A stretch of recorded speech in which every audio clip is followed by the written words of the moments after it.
vezes nós tomamos decisões sem a gente ouvir uma instrução, uma orientação de Deus. Simplesmente porque a gente achou que aquela decisão naquele momento seria a melhor a ser tomada, porque pareceu a coisa mais certa a se fazer. Quando nós deveríamos, antes de tomar qualquer decisão, pedir a direção de Deus em todas as coisas. Eu quero ler com vocês o texto da palavra de Deus, que está lá em Gênesis capítulo 21, a partir do versículo 8, Gênesis 21, a partir do versículo 8, acompanhe comigo aí na sua Bíblia, ou aqui na tela, a leitura da palavra de Deus. Versículo 8 em diante diz assim: Isaque cresceu e foi desmamado. Nesse dia em que o menino foi desmamado, Abraão deu um grande banquete. Sara viu que o filho que Agar, a egípcia, teve com Abraão, estava zombando de Isaque. Então Sara disse a Abraão: mande embora essa escrava e o filho dela, porque o filho dessa escrava não será herdeiro com o meu filho Isaque. Abraão ficou muito incomodado com isso por causa de seu filho, mas Deus disse a Abraão: não fique incomodado por causa do menino e por causa da escrava, faça tudo o que Sara disser, porque por meio de Isaque será chamada a sua descendência. Vamos falar com Deus. Senhor, meu Deus e Pai, essa é a tua palavra. Fala conosco, meu Deus, nesta noite e nos ensina, Pai, a ouvirmos a sua voz, que nós tenhamos coragem, meu Deus, de ouvir a tua fala e fazer tudo conforme a tua instrução, tudo conforme o Senhor nos orientar, Pai. Em nome de Jesus, mais uma vez, fala conosco. Amém. Assente-se no seu lugar. Glória a Deus. Eu quero voltar um pouquinho aqui antes desse texto que nós lemos. Nós lemos a respeito de Isaque, que ele havia desmamado, e que Ismael, o filho da escrava, estava zombando de Isaque, e por isso Sara tomou uma decisão. Mas eu quero voltar atrás alguns anos, quando um dia Deus visitou Abraão. Abrão, na verdade, Abrão significa pai exaltado, mas Abrão, com 80 anos, não tinha filhos. Então o nome dele, para ele, era uma vergonha. E Sara, com 90 anos ele já tinha, e Sara, ela não acreditou que Deus podia dar um filho a eles, porque ela falou assim: eu já estou velha, eu já estou muito velha e não tem como sair um filho do meu ventre. Tem como Deus fazer o meu ventre que está seco, criar uma criança? Então Sara, ela não acreditou que Deus poderia fazer aquilo acontecer, mas ela acreditou na promessa, e ela se apegou à promessa, e ela deu um jeito. Ela tomou uma decisão, e ela falou então para Abraão: Abraão, você vai ter um filho com a minha escrava, porque o filho da minha escrava vai ser o meu filho, a minha escrava vai ser o meu filho, e então vai se cumprir a palavra de Deus. Olha que ideia brilhante que Sara teve, uma ideia maravilhosa, irmãos, sem orientação dos céus, sem orientação de Deus. Pareceu bom naquele momento, pareceu ser algo muito bacana. E Abraão teve um filho com Agar, a escrava, e aquele menino cresceu, mas então se cumpriu a palavra de Deus, e Sara ficou grávida com 90 anos de idade, e Abraão já com seus 100 anos de idade. Foi pai de Isaque. Mas Ismael já estava começando a entrar ali na parte da sua juventude, já era um menino, um mocinho, e ele começou a zombar de Isaque. Era um menino, pequeno ainda, desmamado, talvez tinha ali seus 2 anos de idade, e ele zombava. Então Sara se irritou com aquilo, e deu uma ordem. Ela teve outra ideia,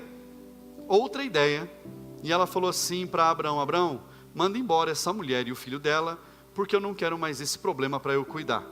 Manda embora. E Abraão ficou bastante preocupado porque Ismael era filho dele. Não era filho de Sara, era filho de Agar, mas era filho dele. E nessa preocupação dele, Deus acalmou o coração dele. Falou: Abraão, faça o que Sara está dizendo, porque eu vou cumprir a promessa que eu fiz em Isaque, que é o filho da sua promessa. Mas eu vou cuidar de Ismael também. E Deus cuidou de Ismael e de Agar. Mas essa ideia de Sara, irmãos, uma pequena ideia que Sara teve de Abraão ter um filho com uma outra mulher, não foi apenas uma dor de cabeça para aqueles dias de Sara, é uma dor de cabeça até os dias de hoje para o povo de Israel. Olha isso, porque de Ismael saíram nações e nações. Nós não ouvimos mais falar de Ismael dali para frente, mas nós ouvimos falar dos povos que vieram descendentes dele, que atacavam o povo de Deus em toda a história e até os dias atuais. Então, uma pequena ideia que pareceu algo bacana naquele momento, uma solução para um problema que não se via solução pela frente, causou um transtorno que já passa de milhares de anos. Alguns 1000 anos já tem. Às vezes, irmãos, a gente toma decisões que não tem orientações dos céus, não tem orientações de Deus, são decisões precipitadas, decisões que parecem bacanas naquele momento, porque aos nossos olhos, dentro da nossa capacidade, é a melhor decisão para o momento, é o melhor a se fazer naquela hora. E às vezes a gente, no calor do momento, da emoção, ou por causa de uma raiva, de uma dor muito grande que se passa, ou por causa de uma alegria muito grande, a gente toma decisões erradas. Ou porque recebeu um dinheirão, sei lá, do 13º, do 14º salário, e aí a pessoa fala: agora eu vou comprar um carro novo, eu vou trocar de carro, mas ela acha que aquilo ali vai sustentar para o resto da vida, e aquilo foi só um momento. Lembre-se, em momentos de discussão e momentos de festa, não é a hora de tomar decisão, é hora de viver o momento. Se está discutindo, não é a hora de decidir nada, é hora de discutir, de colocar as coisas a limpo, de resolver o problema e não de tomar decisões. Quantos casamentos, irmãos, são destruídos por causa de uma discussão acalorada? Acontece uma discussão e aí se toma uma decisão no momento inapropriado, no momento em que não é feito para tomar decisões. E quantos casamentos errados são construídos porque houve uma grande alegria, uma grande emoção, e aí a pessoa fala: eu vou me casar, porque é isso que eu quero, e ela acha que aquele momento de alegria vai perdurar 24 horas por dia, 7 dias por semana, por 95 anos. E irmãos, quando nós estamos com as emoções à flor da pele, seja por tristeza, raiva, dor, seja por alegria, por grande júbilo, não é hora de decidir nada, não é hora de tomar decisão. Quantas pessoas, irmãos, compram coisas, decidem comprar algo, sem instrução, sem avaliar, sem pensar se é realmente aquilo que precisa? Quantos de nós, irmãos, já fomos visitar a famosa loja do R$1,99? Nem existe mais loja de R$1,99 hoje, não tem nada que custa R$1,99. Mas a gente ia lá visitar a loja de R$1,99 para dar uma olhada nas coisas. Não é assim? Quem já fez isso? Foi lá dar uma olhada. Tem gente que fez assim, falou: meu Deus do céu, lá vem. E quantos de nós já entramos nessa loja de R$1,99 e descobrimos coisas fantásticas que a gente nem sabia que existia e que a gente estava precisando tanto, mas a gente nem sabia que precisava. Mas naquele momento se tornou uma necessidade tão grande que a gente não resistiu e comprou. Não é assim? A gente olha e fala: meu Deus, que coisa maravilhosa, como que eu vivi tanto tempo sem esse negócio de pendurar no teto? Ninguém sabe como, mas a gente vive sem essas coisas. Mas chega um momento que você fala: nossa, que coisa maravilhosa, vou levar para minha casa. Precisava tanto disso, nem sabia. E a gente gasta à toa. E quantas pessoas, irmãos, tomam a decisão de vender algo importante, no momento em que não deveriam se desfazer daquilo, simplesmente porque parece a decisão mais acertada naquele momento, no momento de problema, no momento de dificuldade, no momento de necessidade.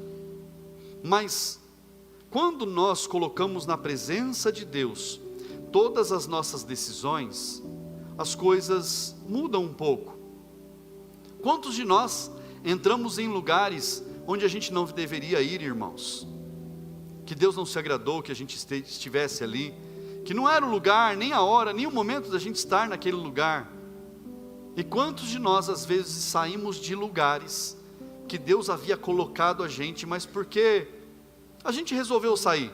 Ah, não quero mais, enjoei, cansei, desisti, estou fora, não quero mais isso. E a gente deixa aquele lugar que foi algo preparado por Deus para nós, mas no momento de euforia, a gente larga a mão, porque a gente é nervosinho mesmo, porque eu sou assim, ninguém mexe comigo, ninguém ergue a voz, ninguém fala nada comigo, que negócio é esse? Onde já se viu?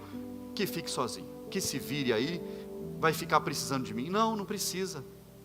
No dia seguinte já tem outro no lugar, no dia seguinte já tem uma pessoa lá ocupando o lugar, às vezes fazendo até mais bem feito, mas aquele lugar havia sido preparado por Deus, e foi desprezado. Irmãos, buscar a orientação de Deus deve ser para nós o ponto mais importante, o momento crítico, onde quando a gente vai tomar qualquer decisão, a gente precisa parar, ponderar, falar com o Senhor, buscar ouvir a voz dEle, esperar a resposta dos céus para as nossas vidas. O que nós devemos fazer? E aí a gente fica pensando, que tipo de coisa eu preciso pedir para Deus me dar orientação?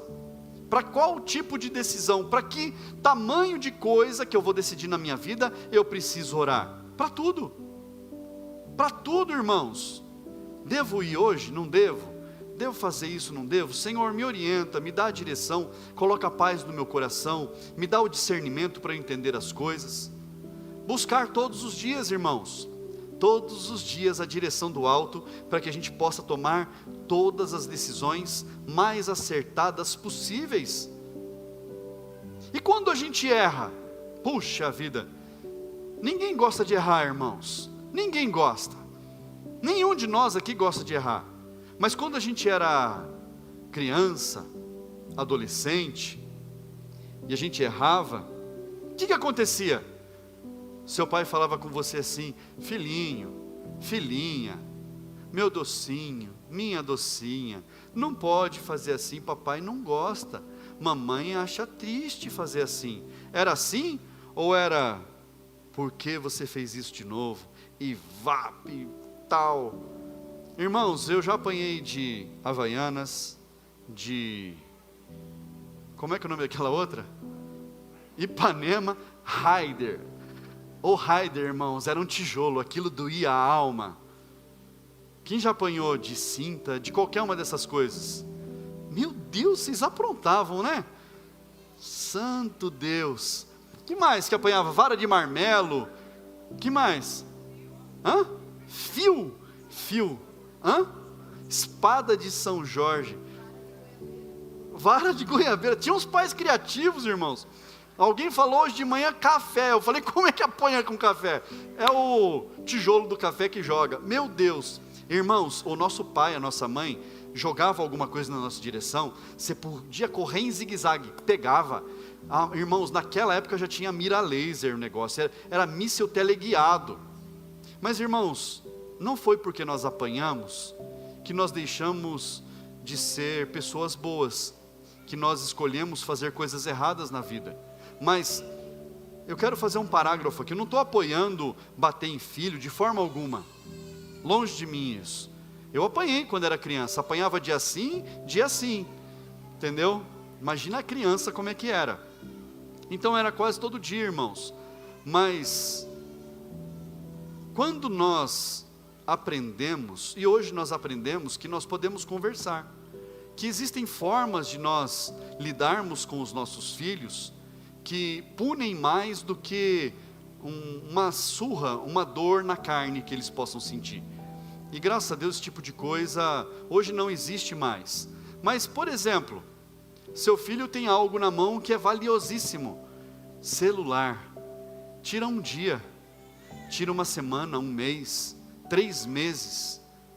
Meu Deus, o que vai ser do meu filho? Vai ser gente.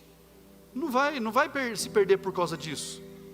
Mas existem formas de nós corrigirmos o rumo da nossa criação.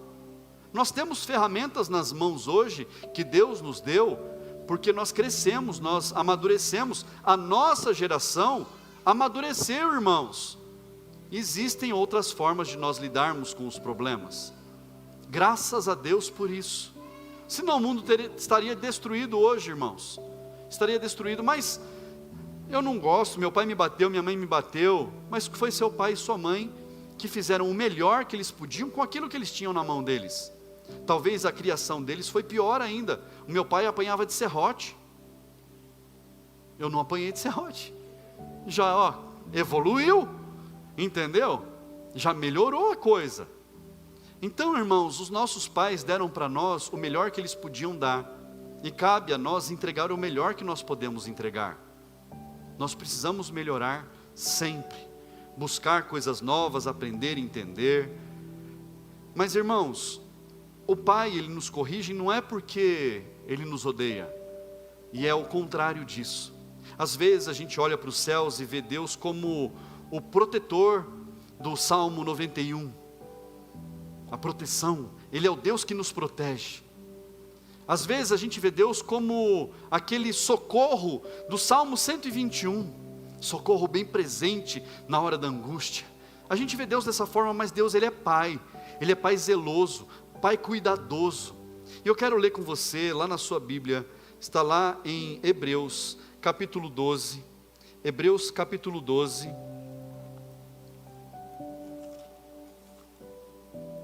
versículo 6 em diante.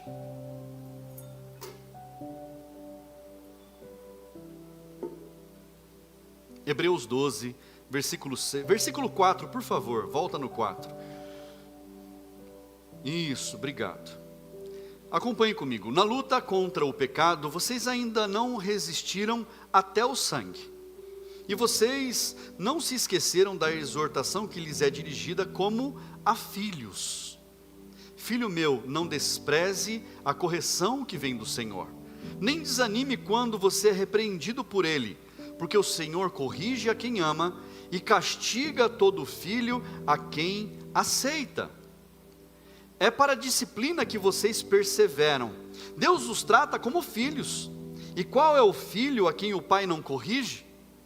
Mas se estão todos sem essa correção, da qual todos se tornaram participantes, então vocês são bastardos e não filhos. Além disso, tínhamos os nossos pais humanos que nos corrigiam e nós os respeitávamos. Será que então não nos sujeitaremos muito mais ao Pai espiritual para vivermos? Pois eles nos corrigiram por pouco tempo, segundo melhor lhes parecia. Deus, porém, nos disciplina para o nosso próprio bem, a fim de sermos participantes da sua santidade. Na verdade, toda disciplina, ao ser aplicada, não parece ser motivo de alegria, mas de tristeza. Porém, mais tarde, produz fruto pacífico aos que têm sido por ela exercitados, fruto de justiça. Por isso, levantem as mãos cansadas, fortaleçam os joelhos vacilantes, façam caminhos retos para os seus pés, para que o manco não se desvie, mas seja curado. Olha o cuidado de Deus. Irmãos, ninguém gosta de levar bronca. Ninguém gosta de ter a sua atenção chamada. Às vezes a gente erra no trabalho, e vem o superior lá, o chefe, seja quem for, e ele corrige. E às vezes não é do jeito que a gente gostaria. A gente gostaria mais que ele marcasse uma reunião, que ele fizesse uma palestra, que ele nos mostrasse ali: olha, querido, amado, você errou assim, assim, assado, mas não pode fazer assim, porque quando você erra, você causa um prejuízo de milhões para nós, mas olha, nós vamos te ensinar de novo, e aí você vai fazer bonitinho, e aí vai dar tudo certo, está tudo bem? Vai conseguir dormir direito hoje? Não, às vezes é assim, filhão, não precisamos mais de você, porque você errou, tchau. O mundo é cruel, percebe? Às vezes a correção, ela dói lá na carne. Por isso que nós precisamos ser prudentes. E a correção, irmãos, quando ela é bem aplicada, ela nos orienta, ela cuida de nós e nos mantém ali naquele lugar, fazendo o que precisa ser feito, melhor do que a gente fazia antes. Como é bom quando alguém nos corrige, essa pessoa quer o nosso bem. Você percebe isso? Você já foi corrigido ao longo da vida, inúmeras vezes, nós fomos corrigidos ao longo da vida, irmãos, nós erramos a vida toda, e eu dou graças a Deus pelas pessoas que no meu caminho, no nosso caminho, um dia falaram assim, olha, isso aí que você está fazendo, talvez não seja o melhor, melhora, muda tal coisa, porque se você continuar assim, você vai quebrar a cara. Glória a Deus por essas pessoas que tiveram coragem de falar. Mas, quando nós somos corrigidos, e às vezes as pessoas pegam esse texto, que fala a respeito da disciplina, e elas pegam uma pessoa que errou, e elas humilham, elas expõem o erro da pessoa, elas escancaram tudo, fazem uma anarquia, uma bagunça na vida da pessoa, e ainda chamam de disciplina, colocar ela sentadinha num banco, onde todo mundo vai saber que ali é o banquinho da disciplina, para ela ser constrangida. O constrangimento que nós sentimos com Deus, é o amor dele no cuidado com as nossas vidas.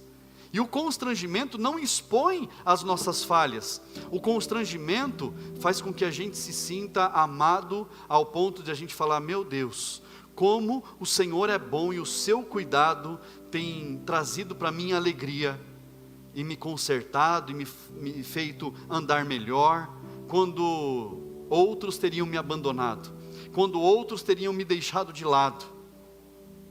Percebe isso? O cuidado de Deus, o amor de Deus, é tão grande por nós, que Ele chama a nós de filhos, Ele cuida de nós como filhos amados. Qual pai que não quer dar o melhor, entregar o melhor para o seu filho? Todos nós, irmãos, mas Deus ainda nos dá uma palavra, está lá no Salmo 46, fala assim, aquietai-vos, acalma o seu coração, sossega, para de fervor, para de nervosismo, aquietai-vos, e vede que eu sou o Senhor, que eu sou Deus. Acalma, dá um tempinho, espera, e veja que eu sou Deus na sua vida. Deus fala para nós, fiquem quietos, acalmem-se, porque eu estou cuidando de tudo, eu ainda tenho o controle de tudo, e vou ter sempre o controle de tudo nas minhas mãos. Deus está dizendo para você, que a sua vida, todos os problemas que você tem vivido, as dificuldades, está tudo no controle das mãos dEle. Aquietai-vos, e vejam que eu sou Deus. Abraão, ele já tinha tido um exemplo bom na vida dele mesmo, quando ele ainda era chamado de Abrão, e ele estava lá na casa dos pais dele. Deus falou para ele, Abrão, pega a sua família, pega as suas coisas, sai da terra em que você está, sai da onde você está, toma rumo, e eu vou te mostrar o lugar onde eu vou te colocar. Abraão obedeceu, ouviu a voz de Deus, teve coragem para ouvir a voz de Deus e obedecer, colocar em prática. Ele pegou todas as coisinhas dele e foi para a estrada. E Deus mostrou o caminho para ele enquanto ele estava indo, não foi lá. Às vezes a gente quer que Deus mostre o final de tudo para a gente gente quer ver o final da história, como é que vai ser, a gente quer ler o livro do final para o começo. ver o fim da história primeiro para ver se vai ser legal, para depois ler o livro. Ah, perdeu a graça. A vida, ela perde a graça se for assim. Irmãos, já imaginou se fosse dessa forma? Quando a gente estava lá namorando, noivando, para casar, e a gente falasse para Deus, Deus, vai ser assim a vida toda, desse jeito, nada vai mudar, vai ser mil maravilhas a vida toda. Irmãos, e não é, tem conta para pagar, tem gente da família que fica doente, tem um monte de percalço, um monte de problema no meio do caminho, que a gente tem que lidar com os problemas. E para a gente lidar com os problemas, a gente tem que amadurecer, crescer, entender as coisas que estão acontecendo. E às vezes a gente pode falar, mas Deus, não foi isso que eu pedi. Mas não importa, irmãos, a vida segue. Pedindo ou não pedindo, a vida vai seguir adiante. As coisas vão seguir o seu caminho. E a gente precisa lidar com todos os problemas, todas as situações. Mas Deus dá uma ordem a Abraão e ele confia em Deus plenamente. Sai da tua casa, da tua parentela e vai para um lugar que eu ainda vou te mostrar. Poxa, irmãos, quem de nós arrumaria a mala, colocaria tudo no carro, colocaria um reboque lá, colocaria a mudança lá, fala, Deus, está tudo pronto, estou pegando a estrada, para onde eu vou agora? E Deus fala, vai. Para onde? Só vai. É claro que Deus não faz isso com a gente. Fez com Abraão. Sabe por quê? É chamado pai da fé. Ele acreditou, ele creu e Deus fez dele uma grande nação até os dias de hoje. E a palavra de Deus diz que nós somos abençoados por causa de Abraão, de uma aliança que foi feita entre Deus e Abraão, algo firme, criado lá alguns milhares de anos atrás. Irmãos, e Deus continua cuidando de todos nós. Deus continua nos ouvindo, Deus continua vendo as nossas dificuldades, conhecendo os nossos problemas, vendo, irmãos, cada detalhe da nossa vida. E Deus, Ele cuida de nós como a menina dos olhos.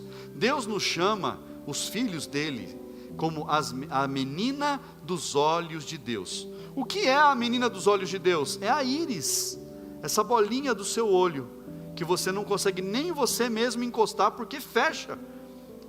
O cuidado de Deus conosco é automático.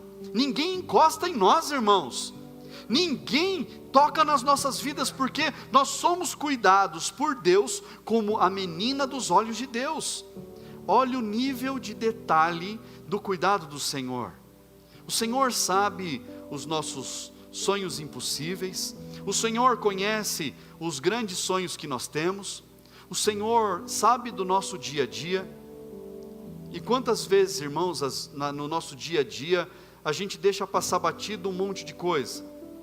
Deixa passar batido, às vezes, uma alegria que nós temos no dia, que nos trouxe um determinado alívio para aquele dia ou para aquela semana, e a gente chega em casa mais leve, feliz, melhor do que a gente saiu, porque aconteceu algo bom no dia. E a gente, às vezes, acredita, dá o crédito para aquilo que aconteceu a uma obra do acaso, a alguém bondoso que cruzou o nosso caminho, uma alma generosa que talvez nos falou uma palavra que nos deu uma alegria. Mas eu quero que você entenda que até essas pequenas coisas, que parecem coisas do acaso, coincidências, não existe na vida do crente. Não existe coincidência na vida de quem é filho de Deus. Se Deus cuida de tudo, e Ele cuida, se Deus está cuidando da nossa vida, e Ele cuida da nossa vida como filhos, então nós precisamos tirar tudo o que acontecer de coincidências e colocar como Cristo incidências na nossa vida, como coisas preparadas por Ele. Um dia, eu já contei esse testemunho já na igreja, mas eu quero contar para você entender o cuidado de Deus com relação aos detalhes. A primeira igreja que eu abri foi no meio do mato, irmãos, num lugar onde ninguém queria ir, ficava a 14 quilômetros do centro da cidade. Eu fazia culto lá todo sábado para as famílias que ali estavam. Começamos com 2, 3 pessoas e cresceu, ficou bênção. ficou grande lá, o lugar ficou pequeno, de tanta gente que tinha, mas eu descia na beira da estrada, parava na beira da estrada, descia do ônibus, e andava 3,5 km, batendo de casa em casa, orando pelas pessoas, convidando para estarem lá naquela casa no culto, que seria às 7 da noite, e ficava ali naqueles 3,5 km, visitando todas as famílias que eu podia. Chegava na casa da dona Cleonice, uma senhora, na época eu acho que ela tinha os seus 65 anos, e ela me esperava com um pão caseiro, feito no forno a lenha, com uma geleia caseira, com manteiga caseira, com tudo feito em casa, irmãos. Pensa em coisa boa. E ela havia me dado um potinho de geleia. Irmãos, que geleia deliciosa. A geleia mais gostosa que eu já comi na minha vida. Ela me deu aquele potinho e, de vez em quando, eu comia uma colheradinha daquele pote de geleia. E naquele dia, naquele sábado, eu raspei o potinho de geleia, estava pronto para sair, raspei o potinho de geleia, comi o último pouquinho que tinha, coloquei o potinho na pia lá, coloquei água para lavar depois, e fui para pegar o ônibus, mas quando eu coloquei o potinho na pia, eu pensei, como seria bom, se a dona Cleonice me desse mais um potinho de geleia, porque a geleia acabou. E fui fazer a minha rotina daquele dia, visitar as pessoas, casa por casa, orar, e 6 horas da tarde eu cheguei na casa da dona Cleonice, bati palmas, tudo fechado, a vizinha, que era filha dela, com o marido, pastor, vem para cá para casa, o senhor fica aqui com a gente, a minha mãe foi para Peruíbe visitar a irmã, e não está aqui esse fim de semana. Eu fui lá para casa dela com o marido, a gente tomou café, conversamos, tal, deu o horário do culto, eles abriram a casa da dona Cleonice, nós fizemos o culto, terminou tudo, o meu irmão foi me buscar, porque se meu irmão não me buscasse, o próximo ônibus era só segunda-feira de manhã, então eu ia ter que dormir ali se ele não me buscasse, mas o meu irmão foi me buscar, glória a Deus, ele nunca deixou de me buscar, apesar de ter me esquecido algumas vezes, ter chegado com o colchão, já estava pronto na sala para eu dormir, mas foi me buscar, eu estava dentro do carro, a filha da dona Cleonice vem correndo, gritando, pastor, não vai embora, pastor. Eu falei, meu Deus, algum problema, alguém se machucou, algum problema aconteceu? Ela falou, se o senhor fosse embora, sem levar esse pote de geleia, a minha mãe ia me matar.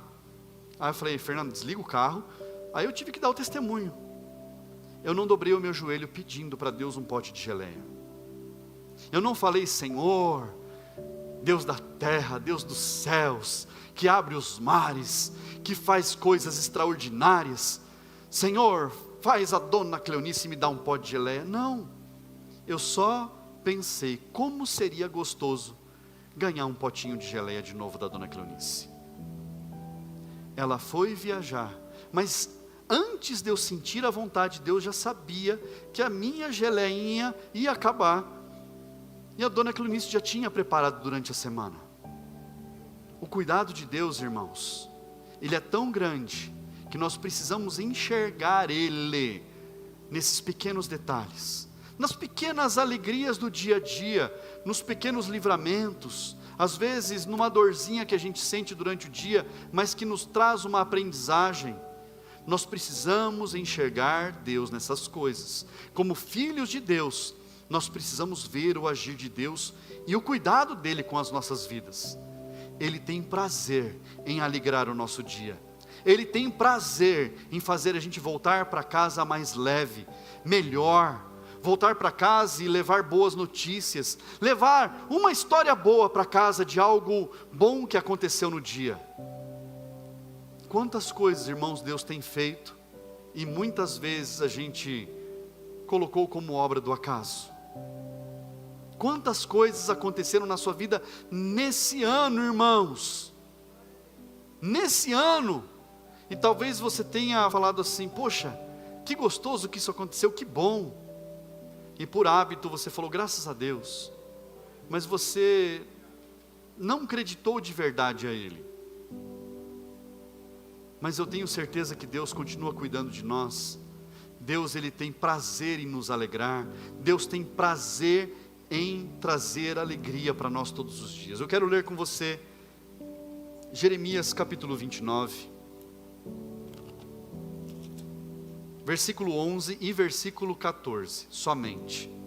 Versículo 11 diz assim: eu é que sei que pensamentos tenho a respeito de vocês, diz o Senhor.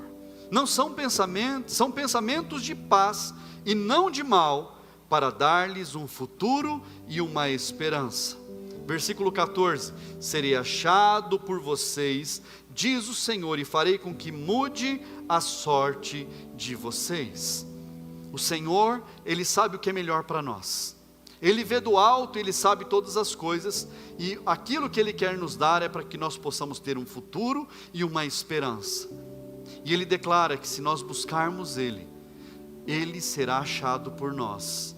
Ele vai mudar a nossa sorte. O Senhor vai transformar a sua vida, transformar a sua história e fazer com que você seja ainda mais feliz do que você pensa que você é.